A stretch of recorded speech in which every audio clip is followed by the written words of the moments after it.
again, like I explained to you guys, in the generic industry, no matter how unique and how differentiated you are, as the years go by, everybody is going to get into those, right? So we started seeing competition, and we started seeing more approvals coming, and we started seeing our market share eroding, or the price dilution was happening, because the difficult part for us was we Indians have companies here, but then our fellow Indians from India are competing with us. They would come and dump their products here. It's hard for us to compete with them. So what we have done was, as there was so much of money already spent and so many products were there, and some of the products we didn't even launch because there was no commercial value by the time we got the approval, because when you're working on complex dosage forms, it's not easy that you will get a product finalized and approved in the shortest period of time, right? It takes long time, but by the time you get the approval, there will be other companies already there, right? There's competition there. So what we have done is, we started a new company 2.5 years ago, I think 3 years ago. It's called Avixa Pharmaceuticals, and we're big in oncology. And then we said, when we started Recon, we wanted to do this repositioning and repurposing the existing brands, or take the generics and then reposition them or add value. And we said, why don't we go back and try this strategy? But our focus was only on oncology. And so we did take the existing products, we enhanced them, meaning a shirt, a cream color shirt, we painted it like an orange shirt, and then also it becomes a new shirt in the market, right? Something like that. We repositioned the same injectable with more added things. Like, one of the ingredients may be allergic to some of the patients, right, out there, and people doctors are afraid of that. So we came out with an injectable that is free of those things. So we enhanced the value of those injectables. And then we got the exclusivity for 3 to 5 years, and then we are putting that back into the market as a brand product, right? Now that's helping us with our revenue generation, which is helping the other company come out with more unique products again. So that's the pivot we did. Even though we were doing so good, so many products, but we couldn't sustain the market out there. So you have to do something unique and different, and we did it, but it's working right now. I don't know how long this is going to be working, a few more years. Everybody is going to jump on that. Then we have to look for something different. Thank you. Deepak?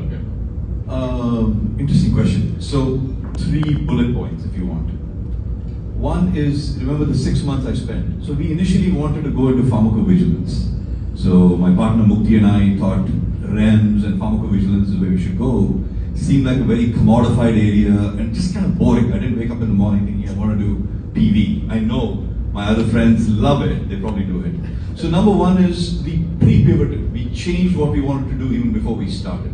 So we set our course in where we are. So number one. 2, the markets got us to pivot. We've gone to clinical research conferences, meetings, and the people who set up calls with us were from the clinical care side. So we'd go talking about clinical research, and then we'd get CVS and Amazon, whoever. So the market got us to pivot. It said, really, here's the people who are really interested in you. So that may be an interesting way to pivot, if you want to use the word.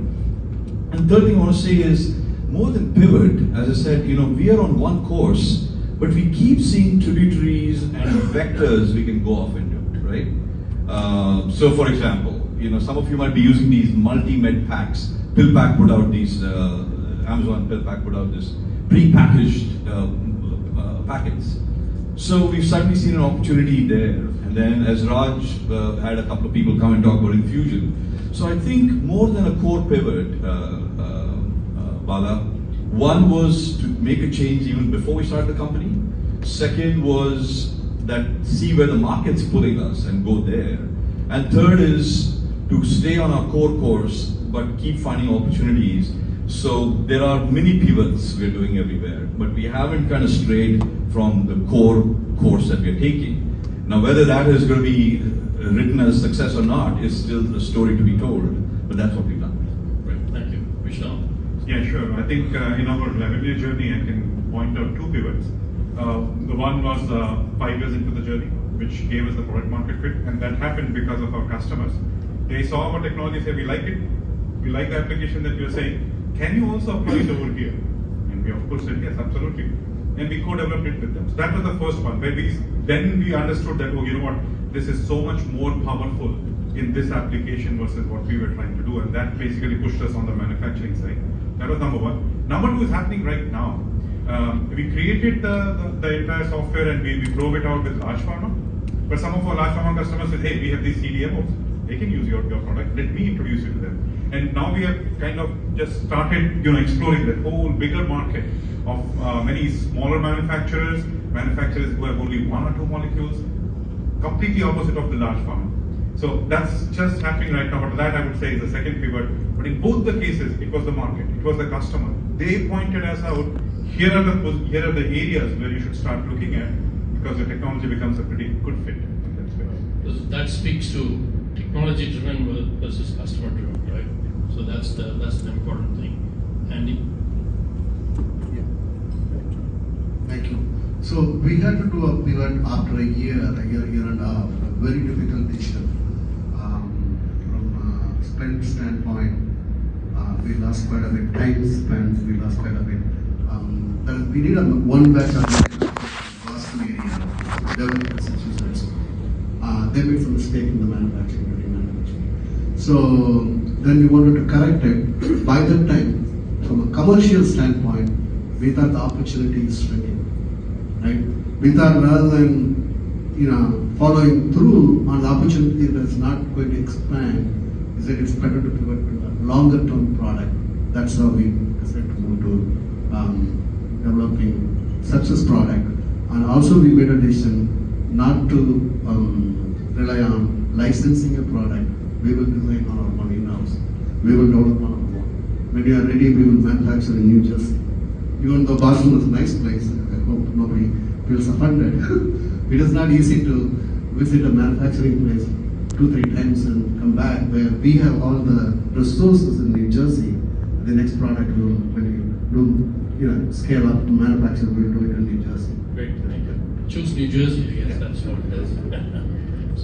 So Nero, just to wrap it up, I think we are close to Q&A time. So if you could give the top 3 qualities or dimensions of what were the points of your success, if we could start with you.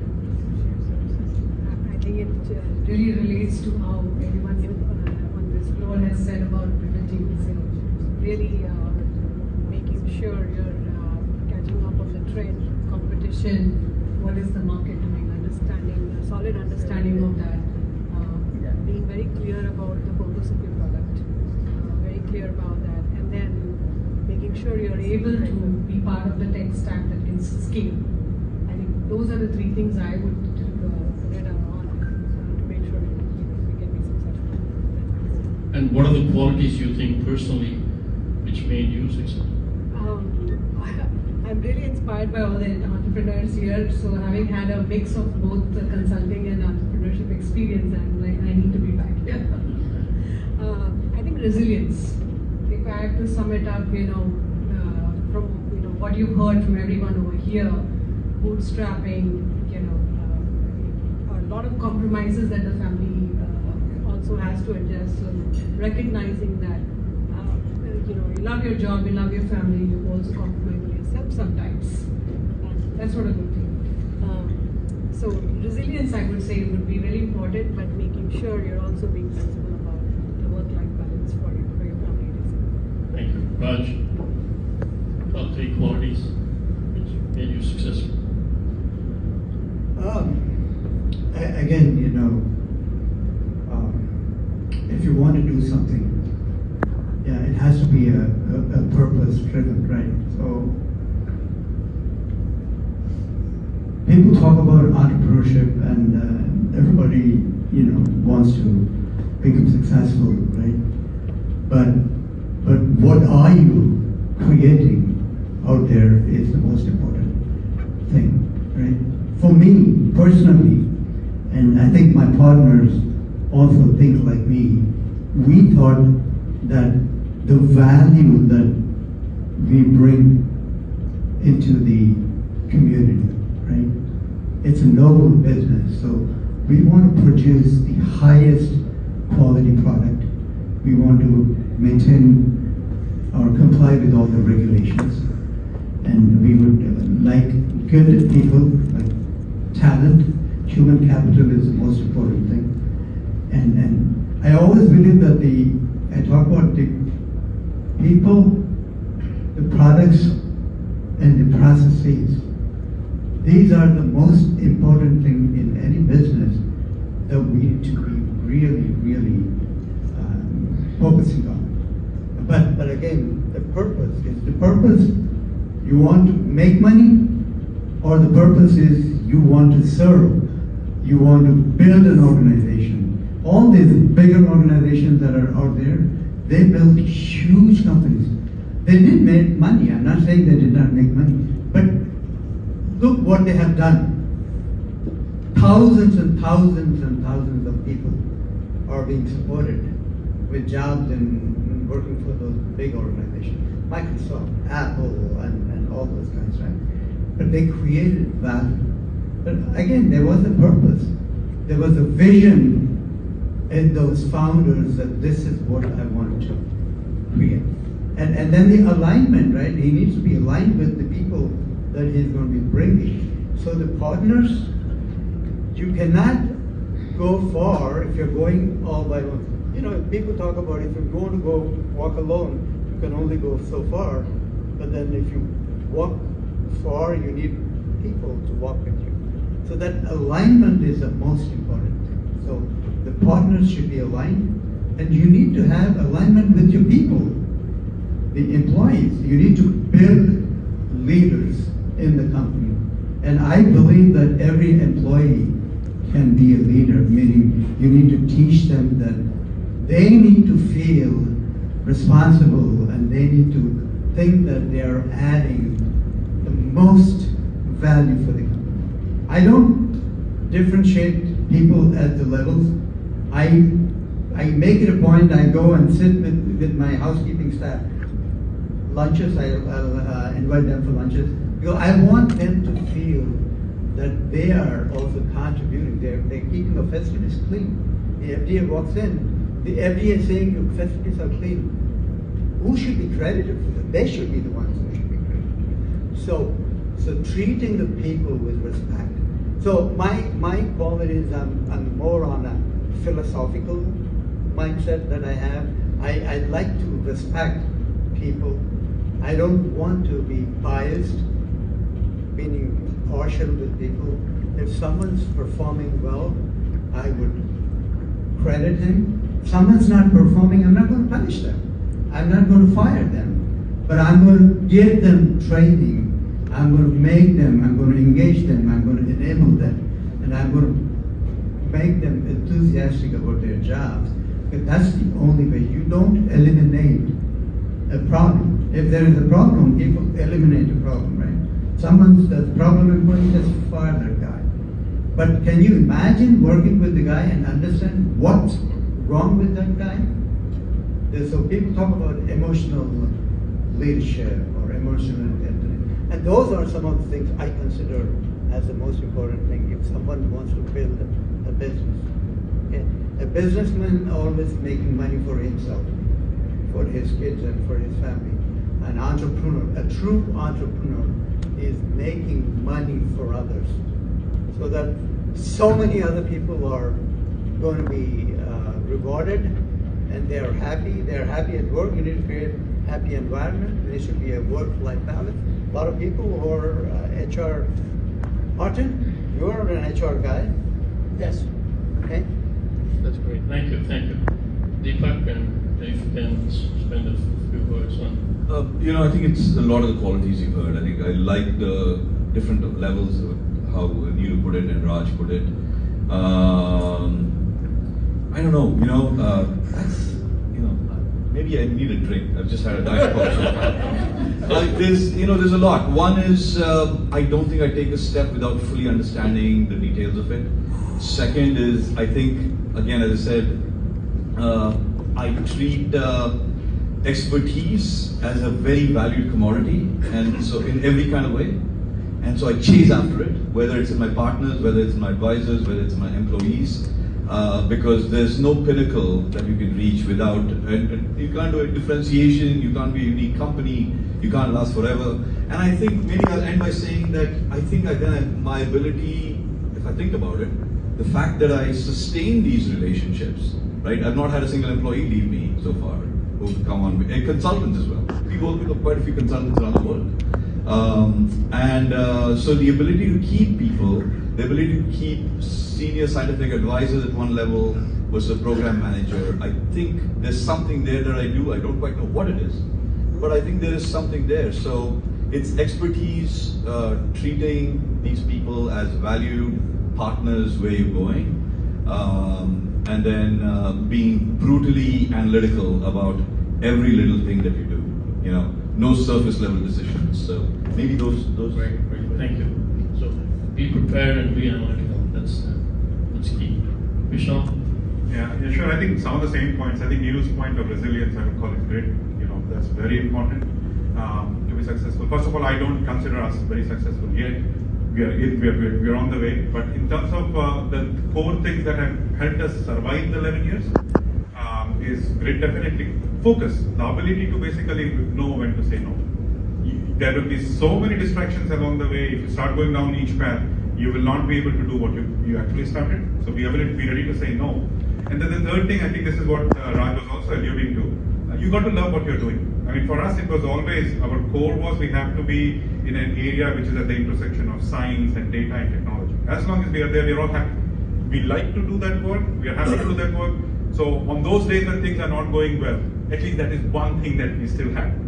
We are doing something that we like, and that helps us to keep it. Thank you. Andy? For me, I think a strong belief in what you want to do. I agree with Raj, adding value. In addition to that, commitment. So being involved is one thing, but being committed to that, what you want to do. Perseverance, something similar to what Neeru said. These are important.